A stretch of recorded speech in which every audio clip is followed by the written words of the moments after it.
And now KFWB presents the news headlines. Your reporter, Bob Kennedy. Fire that swept a three-story tenement building in Chicago today killed 3 persons and injured 9 others.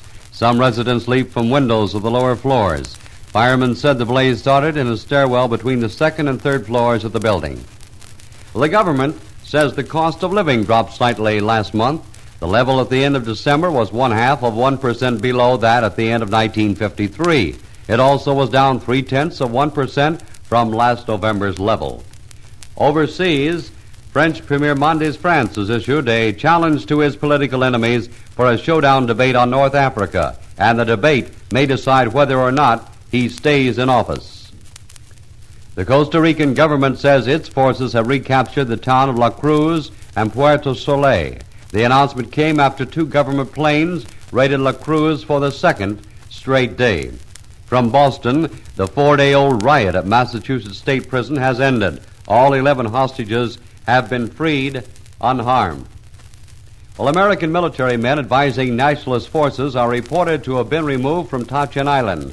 The nationalist island has been the pawn in the bitter air and sea war raging between Chinese nationalist and communist forces in the East China Sea. The report on the Americans came after the nationalists were said to have agreed to pull out of Tachin Island Group some 200 miles north of Formosa. And the United States and its allies have stepped up their search for a ceasefire between nationalist and communist China.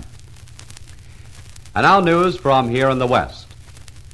A very singular honor has been bestowed this week upon Van de Kamp's Bakeries and his 2 founders, Lawrence L. Frank and Theodore J. Van de Kamp, on the occasion of the 40th anniversary of Van de Kamp's. 500 civic leaders, members of Chamber of Commerce's, and representatives of food industries met at the Statler Hotel to pay tribute to these 2 men.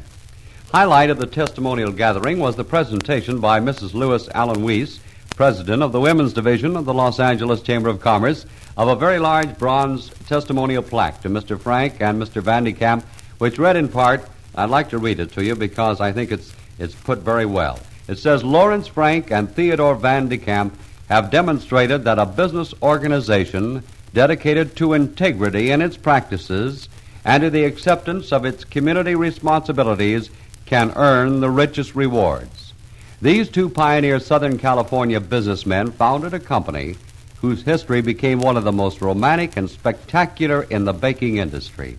Each invested $100 to start a potato chip store in 1915.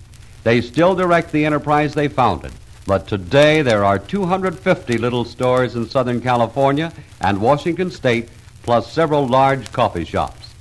Well, radio station KFWB extends its warmest congratulations to Van de Kamp's and to its founders, Lawrence L. Frank and Theodore J. Van de Kamp. We'll be back with the top story of the hour in just a moment. Sunday, January 30th, from 9 a.m. to 2 p.m., it'll be the big radiothon for the March of Dimes broadcast by Al Jarvis and Joe Yoakum. Teenagers, take part in this important event. Visit KFWB and make your contribution to the March of Dimes. There will be all kinds of prizes for the earliest and most generous contributions. Don't miss it. Come up to KFWB Sunday, January 30th, from 9 a.m. until 2 p.m. And now the top story of the hour. Red China has offered to let the families of imprisoned Americans visit them in Chinese jails. The offer was announced at the same time today by the Beiping regime and the United Nations. The UN understands that the offer covers 11 American airmen and 2 civilians jailed on spy charges and 4 other airmen shot down in separate engagements during the Korean War. Those are the news headlines up to the moment presented here on KFWB. Your reporter, Bob Kennedy.